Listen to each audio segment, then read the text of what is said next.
à une élection ñu laaj leen signature kon da nga gis ni que da koo defoon pour am ñu mu très bien parce que xam na ni Yewwi Wallu bu ñu créé parce que Wallu dañoo nëbb stratégie ba dernière minute ñu génne ko bu ko xam loolu moo changé doon mais moo changé parce que dafa tiit parce que déjà ñun étude scientifique bi ñu def parce que ñun lu tax chaque fois ñuy créer surprise ñuy progresser di def ay bons quantitatifs parce que dañuy étudier l'électorat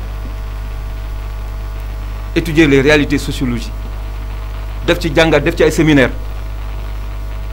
du ngeen ko médiatiser. non. ok sa arme de guerre doo ko. seen stratégie la bokk quoi. waaw ok moo tax gars yi Wallu ba mu ñëwee ñu créé benn alliance stratégique ñu jox leen 18 départements ñu jël les 28 xam nañ lu tax Macky xam na am munte yëngatu moo tax mu créé loi pour yokk libre député yi ci yenn département yi parce que Mbour moo ko maîtriser ci élection passée mais lu ko échappé mooy que contexte local ak législatif bi benn moo tax ne soyez pas surpris élection yi di ñëw ñu def fi score bu am. est-ce que élection dina am ak situation bi. non élection dina am. dina am pourquoi ak situation bi ni mu demee nii. non dina am wax ne que yéen benn parti ci seen. non dina am dina am ñoom itam benn parti ci seen. bàyyi ba le 23 te le 20. non bàyyil ba jeudi jeudi quand naa ko laaj. est-ce que la cour suprême. kon jeudi moom mooy déclencher li tax nga mën cour suprême dina prononcer sur les parrainages. bàyyi ba jeudi prochain c'est pas pour rien que ñu on a fait revenir titre de la France. bëgg ko jox parce que prox ndool la ñu uti mais fu mu toll nii egg na ci ba niveau excret kii la très difficile à gérer parce que y a énormément de violations ci code électoral te c'est la complicité du ministère de l'intérieur qui organise waaw waaw. c'est-à-dire ba léegi ñu ngi ci insécurité bi. ak waaw maa ngi ñëw ci insécurité ak violence bi am tanta vraiment. ak naka lañ ci wutee solution pour doo amati. marche yi am sax semaine moment yi. ok spontanément. léegi liste boobu. est-ce que dëgg. erreur biñ ci def ba ñoom waa Yewwi di ci reyandi seen biir ci média yaa maa ngi koy gis. est-ce que réellement am na amul. erreur matérielle day am. mais c'est encadré par la loi. erreur matérielle. waaw parce que processus la. boo déposé sa parrainage yi mu mat. ñu ne la ana sa caution nga joxe. ñu ne kan mooy sa mandataire nga ne diw. ñu ne léegi dépôt des dossiers day commencer. dépose les dossiers ñu vérifier sa parrainage mat na. tu as déposé la caution sa dossier yaa ngi nii titulaire yaa ngi nii majoritaire liste nationale baa ngi nii liste majoritaire dans les départements ak diaspora léegi day am lu ñuy naan la phase judiciaire mooy l'exploitation individuelle des dossiers mais loolu boo joxee DG sa dossier ñu vérifier ñu xool dossier yi ñu ne ah parrainage bi ñu xool parité bi du moins tout est ok respecté ngeen parité bi bu ñu gisee erreur matérielle foofu dañ la war a convoquer parce que tu as un délai de 72 heures pour corriger ça mais ministère defu ko signalé wuñu ko suñu mandataire ba pare bind conseil constitutionnel ne ñii non du moins cour suprême ne la ñii seen liste dañ koy invalider mooy suñu liste majoritaire Dakar léegi maa ngi ñëw ñu dem gars yi jox ñu dëgg. Le Conseil constitutionnel nous a donné pour corriger cette liste. Il y avait une erreur matérielle quand même. Matériel. Loolu day am ñoom sax am nañ parce qu'ils ont 2 erreurs matérielles. Voilà au niveau de Pastef je parle mooy suñu liste titulaire yi ci la liste majoritaire de Dakar mais foofu bu doon sax da ngay invalider mais da nga invalider liste titulaire lu tax def ñu ko woon ci jamono yi mais liste bi yëpp lañ titulaire suppléant yëpp lañ invalider ñu toog 10 jours après. ñu gis ni y a une erreur matérielle individuelle maanaam benn femme bu ñu investir sur la liste des suppléants ak liste titulaire mais xanaa booy éliminer da ngay éliminer liste bu matul parce que fii liste titulaire 53 la liste suppléant bi 50 la pourquoi ñoom ñu décider ni suñu liste majoritaire parce que dañoo jël femme bi investir ko ci liste mais da ngay éliminer liste boo xam ne moo complet mooy lim bi complet na foofu parce que ñu boo éliminer suñu liste titulaire nous on va avec 50 alors que les autres vont avec 53 te loolu la loi l'interdit parce que li amul ñaari liste on parle d'une liste titulaire suppléant jalgati foofu moo tax bu ñu attaqué la décision au niveau du conseil constitutionnel ñu accepter ministère bi lu mu def loolu lan lay tekki ça veut dire que tous ceux qui sont sur la liste majoritaire muy les ténors de notre coalition bi ngeen amoon yéen. waaw rectifié loolu ko ci rectifié woo lañ ko ci woon d'abord. non rectifié nañ ko c'est-à-dire on avait investi une dame bu amuloon 25 ans 25 ans effectivement ñu rocci ko dugal parce que parti bu ci nekk da nga am say nit kooku amoon moins de 25 ans pur la bokk. mais kooku nag kay am moins de 25 ans. waaw su fekkente ni ci texte yi loi yi def nii. waaw bu ñu juumee ci koo xam dafa amoon âge bu mu waroon am te amu ko. liste dañ koy éliminer. ou bien dafay amaat recours boo xam da lay mën a permettre pour ñu changer ko loolu laa bëgg a xam. bon délai bi. ñun gisuñu ko woon ci délai bi. gisoo leen ko woon ci te délai bi l'administration moo war a vérifier loolu moo tax ma leen def ñu seen liggéey. léegi foofu laay wax nag foofu nag laa dama ni waaw ok. bu ñëwee ba foofu. ñun réalité bu ñu dab. mooy que la coalition stratégique wàllu. ak Yewwi pratiquement ci 48 heures yu mujj yi. lañ ko doon peaufiner. léegi yéen mais bu ñu d'accordé ci loolu. mais gëm ngeen yéen def ngeen erreur. waa Benno Bokk Yaakaar def nañ erreur. waaw léegi ñeen li ngeen bëgg mooy ñoom ñaar ñëpp ñu taxañ leen sànni leen ne wala yéen da ngeen bëgg continuer yéen ñaar ñëpp ci erreur yooyu yëpp. Benno Bokk Yaakaar ñoom ñu am problème. parce que déjà dañoo dépassé lim bi. waaw léegi yéen. non mooy ñaari erreur yi rek. non lim bi sur le parrainage. parce que dañ ne minimum et maximum avant. waaw ñoom erreur bu ñu def mooy dañoo am plus. xam nga Sénégal fii suffrage universel. yéen ngeen am moyen yéen ngeen am moyen. ah non damay ñëw rek. non damay laaj ndax ñoom dañu am plus yéen ngeen am moyen. non ñun suñu parrainage mat na. non parrainage ngeen du amul âge bi dañ koy génne. waaw dañ koy su ko génnee vous êtes de moyen. waaw loolu ñoom ñu am de plus kon ñoom ñaar ñëpp la ñu war a taxal ñoo bëgg a xam saa. gis nga la loi électorale boo liiree article lu jógee 179 ba 184. lépp leer foofu. tout est clair. kon ñaari parti mën nañoo dem campagne. non non parce que ñoom xam nga Mimi Touré dafa génne ne force restera à la loi. xam nga loi dafa prévoir ne ministère de d'âge direction des élections ñoom ñoo taxaw ne lim minimum baa ngi ni maximum baa ngi ni ci parrainage. jurisprudence Malick Di Gakou moo leen daal parce que dañoo ko ministère bi pour làq loolu génne benn arrêté. arrêté boobu yaakaar naa ni moom moo. voilà moo indi problème bi yëpp parce que arrêté bi. ñu ngi ko génne le 5 alors que ñoom ñu ngi déposé le 4 et ça n'a pas été publié au journal officiel. ok loolu mooy problème loolu lu mu complicité la pour làq benn erreur mais yàlla dabaatu leen feneen mooy que ñoom respecté ñu parité te respecté wu parité sa liste dañ ko war a rejeté xam nga loolu bokkul ak koo xam ne c'est un cas individuel nag ba ñu ne suba la élection yi loolu mën nga ko corriger daal nañu fii ci local yi. ok léegi monsieur Dieng léegi par rapport donc ñoom fu mu toll nii. dañ ñoo bokkaale si seen erreur boobu. pour ñu indil ñu fitna. non ñoom ñoo daanu seen piège. ok donc léegi ñun waaw très rapidement ndax nous sommes presque 10 minutes rek moom moo des. non mais élection yi lu koy lan lañ koy. quoi.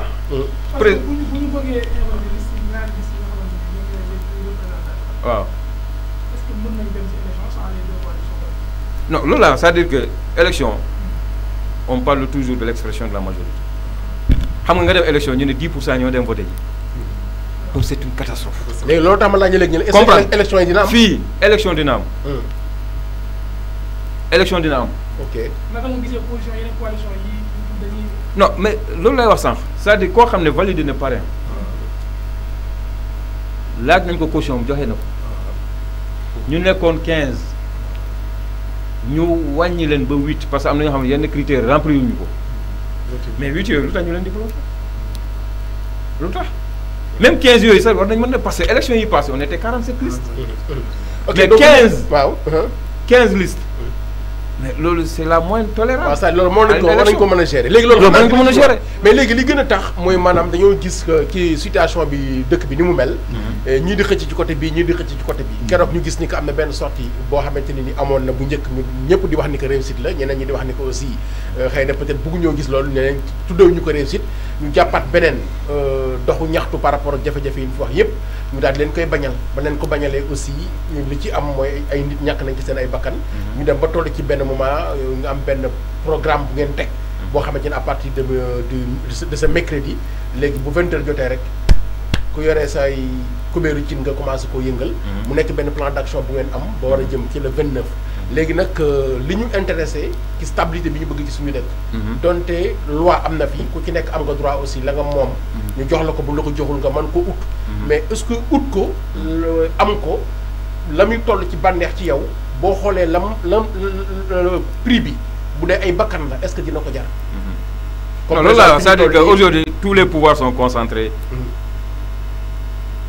ci président bi. ok moo am ay démembrement de l'État di gérer les forces de l'ordre di gérer l'administration territoriale. di gérer le ministère de l'Intérieur. président mooy gérer loolu. ok mooy gérer ministère de la justice. donc ñoom bu ñu bëggee jàmm day ne jàmm day am xoolal gouverneur bêtise mu def comment on peut dire que on est en pré-campagne nga sukkandiku lu CNRA wax pour ne bu benn parti politique def manifester. ah mais loolu déjà sax pour journaliste yi la woon ci côté équilibre de loolu la lay dégg il est en train d'anticiper. parce que ñoom lu ñuy comprendre wul mooy lu ñu bàyyi ñu def suñu activité peut-être ça serait moins médiatisé que ñu fitnal parce que fu mu toll ne ñun bu ñu neexee bu ñu dem campagne ils ont assez battu campagne pour nous. kon da ngay dëggal li ñenn ñi di wax ni que ñoom ci seen bopp ñoo nekk directeur de campagne. dañuy war a comprendre que diaspora bi ñàkk nañ diaspora y a peut-être deux endroits yoo xam ne mën nañ nekk am ballottage c'est l'Afrique centrale l'Afrique australe def nañ suñu étude scientifique yi fii Sénégal y a 97 députés yu fi war a jógee boo ci boole 15 yi muy 112 ak les 53 de la liste proportionnelle comprendre donc lu ñu am ci score fii nii avec cette coalition stratégique. mais rien n'est gagné d'avance. waaw mais ñoo xam nañ lu tax ñu fit na. dafa ñu ok léegi. c'est des classiques du pouvoir xam nañ. léegi plan d'action bi nga xamante ni moom ngeen am. ndax daanaka 10 minutes moo ñu dese ci kii waa casserole bi à partir de 20h. mais xam nga foofu déjà loolu nekkoon na loo xam ne ci année 1000 yi la kii 1900 yi la woon. waaw donc te mu dem ba benn moment tubaab bi doon ko def dem ba ci biir sax Algérie yi. doon ko xam nga lutte dafa bëre façon. waaw désobéissance civile bokk na ci. xam nga lu désobéissance civile. non maanaam ñëpp toog ne tey damay banque sama loxo moo dem fenn. muy kuy liggéey kuy bañ a ñëpp toog ne tey amul liggéey. mën nga def sa brassard rouge Ablaye Wade wax na ko fi. parce que lu ñu soxla mooy. que ñu ràññee ñi sénégalais yi ça va Ousmane mën na woote ne takk na sénégalais yi yëpp takk ba brassard rouge lu xonk wala ñëpp nañ sol lu rouge. mais pourquoi le choix ci loolu. te pourtant am na. concert boobu am na ñuy wër ñu wër ñu nga xamante ne amaana feebar nañ. te prix bu bari. ñu du leen arrangé. non sa buntu balcon la ñu wax. 10 minutes la sax. ci 10 minutes bu fekkee koñ bépp génn nañ def noonu. mais demal marché fi. Mbour am na marché. non marché baa ngi fi. tabaski bu jotee da ngay foofu nu muy jolle et pourtant day amay malade foofu. pourquoi du ñu génnee arrêté ne gars yi bàyyi leen malade yaa ngi fi. c'est-à-dire que bu ñu eggee ci fippu tous les moyens légaux sont permis. bu la neexee nga def sa concert. bu la neexee nga def sa klaxon. et pourtant Sénégal jubilé fii bu ñu jëlee Coupe d'Afrique. mais contexte yamuñu aussi. dégg yow lu génnoon ci Sénégal bu ñuy manifester. ah mais contexte léegi jëlee dogguma la. pendant des heures ñun 10 minutes la ñu wax Sénégal gagné na fi Coupe d'Afrique. waaw léegi yow. toog nañ 2 jours di ko fête. guddi gi yëpp fii Mbour de 21h à 2h du matin ñi ñaa ngi ci tali bi. di yuuxu di klaxon yaakaar nga ni mooy war a mën a gën a xumb. kii nu mu tudd tàcc. Youssou Ndour defu fi concert fii Arena. waaw waaw bloqué autoroute pendant 4 heures. mais jaajëf comme ça démb ni ñu gisee xale yi xam nga. président Fatou dafa wax nañu taxaw si balcon. waaw ñoom moom dañu gis étudiants yi dañuy wàcc. parce que ñoom dañoo am benn franchise. seen biir. waaw mais Sénégalais xam nga ne ñun sañu gën a ëpp de est-ce que duñ génn tam si dëkk bi. waaw waxtaan yi di wër waaw loolu yëpp forme de lutte. waaw léegi jeete ça dépend li ma la bëgg a laaj ma rebondir ci li forme de lutte sëñ bi maanaam tey jii li nga xam ne mooy concert u casserole yi maanaam bool yi nar a jël tëggu ko yooyu ak bon kubéeri ci nii maanaam moom inspiration am la wala luñ ko conseillé la wala lu mu gisoon gis la nga ci période corona donc loolu dafa nekk loo période xamante corona ne xam nga concert casserole ça date des années 1700 en France. parce que loolu dama lutter contre la monarchie. mais récemment bu gën a récent en Europe bi gars yi demee ba maar ci confinement bi da nga tax seen balcon di casserole. état bi dellu ginnaaw. maanaam daal feeraay na ci bëri. maanaam kon ci gàttal daal ci li ma jàpp ne moom moo am initiative bi xalaat ko. ne non man jegewu ma ko franchement di temps yëpp gëj naa diggante ak. ok kon xam nga fan la idée bi jógee. non nee naa il est intelligent. Sonko c'est un grand stratège. ok gars yi fu ñu koy xaar souvent duñ ko fa fi gis. parce que léegi il su surprend taxawee toujours son monde. léegi su taxawee wax ni que le 29. xam nga wax na fii. appel à la résistance ñi ñuy fekk ko këram. def bouclier. bu ngeen bëggee jëli Ousmane fii suñu koor yi ngeen di jaar policier loolu lañ doon bañ bi passé. moo tax ñu teel a dem. question la bëgg a jofal tuuti rek mooy. waaw le gars de LGBT xam bi muy recevoir fële petit Ziguinchor. qu'est-ce que ça fait entre lien wu Sonko ak sa gars la. kan ci. mooy gars bi ñu naan borom ñaari tur yi la. waaw. mu recevoir ko ci bureau xam nga yow tey mënoo xam borom ñaar tur yëpp. est-ce que am na mandat wala carte d'identité bu ñu yore waaw ci ay responsabilité. waaw man ku ma xamante ni nga xam ne pël. waat c'est un menuisier. de profession. ñu di jaante c'est un dentiste. moo ku ci nekk ci ñun. mais ke àdduna xam na ni. représentation lii la. mais est-ce que moom bu maandu moom moo tax ba benn moment nangu koo wax loolu daa amul preuve. non xam nga suñ diine bi. waaw dafa la ñu maandu ci lépp. ah déedéet man mënuma juger non c'est-à-dire que yow quel que soit Alpha. Ousmane il est dans l'administration. mais nit bu amee soxla foofu. doo xool coloration dëgg la effectivement. doo xool coloration pour loolu la fay tey. boo waxee loolu kay man d'accord naa. waaw boo nee. c'est-à-dire que léegi bu doon dafa ñëw pour véhiculer un message. en rapport avec son orientation sexuelle. bu boobu da koy ne je te reçois pas mais motif lettre parce que balaa mu lay recevoir. damaa dégg nga wax motif yi. damaa dégg ñu naan bool yi kat ñi borom ñaar tur yi moom la ñuy xawaaree moom la ñuy defee seen mariage yi xaw ma ndax dégg nga comme déet. non concert de casserole ça date pas d'aujourd'hui. non ndax dégg nga loolu laa mu ne. ni borom ñaar tur yi. waaw bu ñuy takkum jawar wala bu ñuy seetal ak bu ñuy def seen bagage. moom la ñuy fëgg nii ci balcon yeeg ci yooyu dama ko dégg tey de mu ngi ci journaux yi. non loolu yëpp pour jaxase xel yi. pour jaxase xel yi manipulation aussi. parce que ñi ci manipulation yi sont très forts. ok très rapidement léegi le 29. mu taxaw wax ni que Macky Sall dina ma bàyyi ma def li ma bëgg. wala mu jàpp ma wala mu rey ma. waaw même xam na lu tax mu wax ko. xam na lu tax mu wax ko. loolu la ci mën a wax yow askan mooy on est dans la résistance. résistance nag daa fa am prix. da la koy jaral. bakkan bi kon moom jaral na Mandela dafa def résistance ñu denc ko su 27 ans. moom it sa jaral na ko bakkanam instant bi ni nga ko gisee. loolu wax gëm na ko. yow xam nga Ousmane. fit bu nekk ci Ousmane Sonko. man mii daf maa jaaxal. du ma wax yenn yi fii ci kaw. léegi nag fii nag laa dellu saat ci Mbour léegi ak monsieur Diante. waaw très rapidement. xam nga comme Sonko. yéen jël ngeen ko ba nga xamante ni moom si moo wàllu boppam. boo ko xoolee ci dëkk yëpp. ci idéologie bi ngeen demee yéen en tant que les pastefiens comme ni ñu koy waxee. pourquoi à Mbour fii nii aussi. xam nga li muy véhiculer li muy doxal yéen dafa naa xeex boobu branche ngeen ci. branché war ngeen ko mën a doxalee fii à Mbour pourquoi je vous vois pas ci. waaw fii de Mbour dëgguma terrain bi ngeen. waaw dëgguma sax ngeen xam nga xëy na boole suba lay xaar. ah d'accord. non dama tax ma ne la. war na jënd conteneur bool sax normalement xanaa. gaa ne bu ñu xamee foo jëm doo egg. déedéet dama bëgg yéen ngeen wax non du ma la ko wax. non biir Mbour. parce que xam nga non pas pour tëkk bi sax mais biir Mbour suñu concept. suñu idéologie mooy le don de soi pour la patrie. ok. don de soi pour la patrie Ousmane wax na ko. am na ñoo xam ne ils mettent les moyens. pour parti bi taxaw. am na ñoo xam ne seen physique lañ joxe. mu ñu wootee ñëw. comprendre am na ñoo xam ne nag ñu ngi dugg ci kër yi di wax. mais waa Mbour. xam nga Mbour fii Mbour y a du mal Mbour da ngay xam ne y a un problème.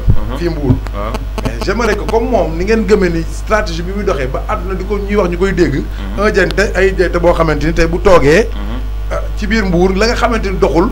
mu mën a oo nit ñi ñu mën a xam ne ah tey de jóg na pour. mais déjà pourtant ñëw na comme non comme ñëw na woo nañ ko. te man woo ma ko ñaari yoon dama ko woo rek éviter de toute façon benn problème ñëw naa. les responsables. on est en contact permanent. bu ñu dañuy woote réunion on discute de nos stratégies. xam nga parti Mbour fii bu ñu koy créé en 2015 fii Mbour. c'était février 2015. ba 2017 ñu bëri xamuñu et pourtant bu ñu demee élection législative on a vu qu'on est sorti 7e c'est-à-dire politique c'est pas uniquement faire du bruit parce que ñun am na vision bu ñu doon jaay. ah yéen nag parce que moom. non vision non non man boo ma xool. ah non pas yow mais ci Pastef laa la bruit moo leen may lii nag quand même. non parce que ñoom boobu nag war nañu. non bruit boobu Macky Sall moo ko indi. dégg nga moo ko indi parce que moo dàq Ousmane Sonko. ne ko noppil yaakaar ne bu ko dàqee dina tal leneen lu. ba léegi noppul yéen après waroon leen non deuxièmement ay erreur di ci toog. mais yéen nag waroon leen noppi Mbour aussi. buñ mais ñun Mbour suñu mission woon nañ dañoo ñëw pour l'éveil des consciences. ah yéen baa yow ñu ngi dugg ci askan ngeen koy defee ci télé yi ci rajo yi wala porte à porte la. man action yi ma defee je médiatise pas ça. peut-être ñu am sens xool sama page Facebook ñoo koy gis. ok donc chaque week-end. Oui. chaque jour ouvrable. boo xam ne même dañuy wàcc sur le terrain. on va organiser les gens. non ñi ci pante la ñuy defee kon si ñuy def. wala non ci pante c'est-à-dire que du ñu def meeting parce que ça nous coûte cher amuñu xaalis. ok xam nga lu ñuy def quelqu'un qui se signale ne vraiment dama bëgg a bokk ci liggéey bi ñu wax ko lan ak lan ngay def. conditions yeeg critères yi. voilà xam naa ne tey bu bëggee nekk militant simple bu bëggee bokk ci kàngam yi ñu ne ko fii ngay jaar. tey may nga ko loo xam sampal say yëfi bopp sa gox. dinaa ci moom d'une part mooy. tey may nga ko loo xam ne xam ne yëngu-yëngal la waaye dama yëngu-yëngal boobu ci biir Mbour moom ci boppam ci biir Mbour am na lu mu war a yëngal loo xam ni. dañu war a dégg empreinte mu taxaw quoi. man je suis là pour vraiment équilibrer gérer. waaw pour c'est-à-dire ku ci nekk am nga sa bopp sa toju sa toju. xam nga fii defoon nañ fi meeting pré campagne 2019. terrain ndox mi. ñu dem aligné suñu 5016. man lu am rek ñëw ci. gars yi ñëw ñun dañu doon rey quoi ñu ne leen mais yéen kenn xamu leen ci dëkk bi yéen yaakaar ngeen ñu leen toog leen ba ngoon rek. ah c'est-à-dire mooy li ma wax léegi. mais bu ngoon jotee bi gars yi ñëw dañoo jommi. c'est-à-dire kenn dañu naan dëkk ñi stratégie ñoom déjà xëy na ñoom dañ koy def ci pet duñ ko médiatiser. donc mais yow bu ma la nee ku ci nekk aussi dañuy wax. je dis pas que tous ceux qui ont voté pour Yewwi Askan Wi c'est des militants. mais tey xool leen Ousmane Sonko. ba mu ñëwee fii ci local yi. fii lañ ko kar Saly 17h. mu ne may leen ma dem Fatick ñëw fekk si leen. ma woñ loxo bi ma ne ko ngir yàlla ñëwal parce que fii boo fi ñëwee dëkk bi yëpp a gën. mu dem Fatick. il est revenu vers 22h. ba minuit. gars yi toog di ko xaar. gars yi toog di ko xaar loolu kan ma ko fi am. waaw c'est-à-dire gis nga man foofu laa jëm si woon ndax daanaka. loolu ban leader politique même Macky Sall mënu ko am fii. Macky Sall fii la tëj stade bi tëj ay militants ci biir pour ñu bañ a dem. parce que dafa tardé. tey ci boppam. waaw c'est-à-dire gis nga pël. tey mu ngi dama ni stratégie bi ngeen di dox. ba Sénégal gépp ba ñëpp di teeru seen i boor. xalaat Mbour gi li fi metti lépp di tey metti. mel ni màgget du metti lépp fépp di metti. del jóg kon vraiment nga war a mën a xam ñuy dégg. waaw c'est-à-dire gis nga. loolu émission bi jeex na foog ñu defaat ko ndax Moses mi ngi may wax sànq ni ma émission bi am na nu mu demee nu nga xam est-ce que duñ ko def ci yeneen jotaay. amaana nga envoyé ma keneen loolu yëpp mën naa nekk. parce que je suis pas seul am na gars yoo xam ne ñoo ma gën a féroce de. ndax pël li muy wax léegi c'est très important mais xëy na pël yàlla moo ko bindee mu doon ko am xëy na moom bu doon mooma mu def ko ci façon bu am bruit. waaw mais boo xoolee dañuy wax ni que un leader marche wala une entité une organisation marche à l'image de son leader. Dieyte boo xoolee naturellement dafa nekk une personne calme. koo xamante ni xëy na man ak moom ñoo bokk immeuble. sama rajo donc moom ci suuf la nekk man ma nekk ci kaw. mais daanaka pratiquement mën nga faa toog lu mat 1 mois sax doo ko gis. bu duggee bu génnee farata waxam bariwul. donc bi mu doogaa dugg si noonu la ko suñu borom bindi te ku ci nekk na nga mel noonu ngay defee aussi donc comme am na fii taxawaay ci diwaanu Mbour donc kon la mu yore mën na ci am réussite di ko defee ci façon am bi nga xamante ne nii noonu la ko sentir aussi par rapport ak seen ay stratégie ak kenn ku nekk ni la yàlla bindee amaana bu doon pëla dina ànd ak sabar dina ànd ak ay xiir naa de yëngal de. day yëngal waaw daanaka émission bi man ñaari idole laa am en politique. waaw muy Mandela la ak Gandhi. te ñoo xoolee ñooñu c'est des gens très sages. waaw daanaka parce que ñooñu lii la ñuy demee. waaw xalaat dañuy demee léegi dañu nekk ci benn rubrique bu nga xamante ne non xalaat yëpp El Hadj Diouf bu doon la El Hadj Diouf mooy ji. saa yi day yëngal léegi ñu El Hadj Diouf moom ci ni lay demee quoi. en 30 secondes yaakaar nañu wax ju bëri bi mooy. benn rubrique la monsieur Dieyte mooy jeexal toujours émission bi baguette magique lañ ko tuddee. kenn ku ci nekk ci li nga fanaanoo li nga yeewoo li ngay mbébét di ko yéene. nga ni man de su ma amoon la baguette magique. yàlla may ma pouvoir su ma nee kun rek mu am. yow sa baguette magique lan la en 30 secondes. sama baguette magique mooy Sénégal yëpp mën a lekk. problème bii quoi. waaw parce que nit bu xiifee rek il est soumis à toutes sortes de tentations. ok ci foo xalaat nag ñuy jaay seen bopp xiifu mu leen ci problème mu lekk la sa baguette magique. parce que kuy ndekki di añ di reer waaw. ah am na leneen lu mu tal dëgg la. voilà Bala du ngay jaay tànn ngorom du jaay ngorom dëgg la dëgg la. tey nun nag këll boobu gars yi yor def ci tookee di ci nax gars yi xam nga temps yi distribué nañ 43 milliards mais 43 milliards yooyu kan moo ko sentir non 43 milliards kan moo ko sentir waaw 80 000. des nécessités ci kër gi. waaw. man gis naa ñoo xam ne jot nañ 150 millions ki 150 000 francs ok te ñu ngi dans des conditions extraordinaires yow daal yow sa baguette magique soo amoon pouvoir waa kenn non xiif parce que xiif mooy indi lépp d'accord. xiif yonent yàlla lan la njëkkee yal na yàlla musal ci ñàkk parce que nit ki bu lekkulee rek du ànd dëgg la pour nga détourner ko day yomb dafa yomb Moses en 30 secondes sa baguette magique tey lan la lan nga fanaanoo. ah comme li may wax rek jeete damay ñëwaat ci yow parce que moom wàllu bii la wax waaw. mais man damay insister toujours ci sécurité ak jàmm parce que nee nañ fu jàmm xëyul du fa gont parce que ñàkk lekk jàmm dafa nekk loo xamante ni non ñàkk lekk bi ngay non parce que yëpp lu leen dal waaw mais waaw moo tax man la ñaar yi dafay dañuy dugalante. non c'est le soubassement waaw gis nga Abraham Maslow dafa créé la pyramide boobu lan la njëkkee wax xam nga la pyramide de Maslow si fu mu échelonné les besoins donc nit ki bu lekkee xelam dal. ok yow tam wàllu sécurité. man sécurité bi rek laay insister voilà donc. ndax xam nga aussi boo añee ba pare am sécurité. mais ña ñuy agressé pour sa dund ah. ña ñuy agressé. waaw daanaka gars yi ñi xiif te xiif waay. wala ñi soxla ña ñuy sàcc. ñi soxla rek. ah ñi waaw soxla ña ñuy jaay seen ngor. way way maanaam bëgg loo amul daal. yàlla nañu yàlla musal ci pauvreté. yàlla na yàlla musal ci man loolu laa ñàkk. wax. kon yow su ma jëlee link bi dafa mel ni que wàllu xiif ak sécurité buñ ko continuer. conséquence bi la rek. waaye benn lay doon ok. waaw dafa jógee ci man conséquence mooy. waaw daal ci kaw insécurité am. insécurité. man de sa baguette mooy lañ doon yóbbu ci nguur di ko jooy yëpp waaw. ci mu nawet bi jotee ci dëkk bi ni mu doon mel ñi fi ne mën ko raxas mu set wicc ba lañ doon jooy duñ ko jooy ren ok c'est important. Serigne Modou yow bii daal. dund gi ñàkk bi la. bul yëngal ñeent bu ko yëngalaat bàyyi ko comme dafa calme. non xam naa ci dara kii ñoo bokk man chaque jour que Dieu fait ñi dañuy fëgg sama buntu kaw c'est important. parce que ku ñëw ñaan la c'est important. dimbali ma ci 1000 francs non day am waaw. te wax mais man sama yaram day daw day daw Sëñ loolu mën ma ko seetaan quoi.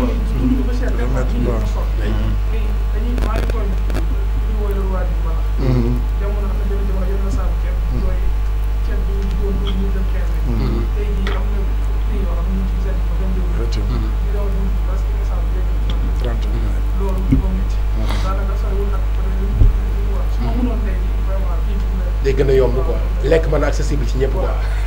Ainsi prend fin à l'émission d'aujourd'hui pour céder la place à celle de jeudi, à sûreté, à volonté, avec du thé ou du café, toujours en bonne santé mais toujours en compagnie de nos programmes. Bye bye.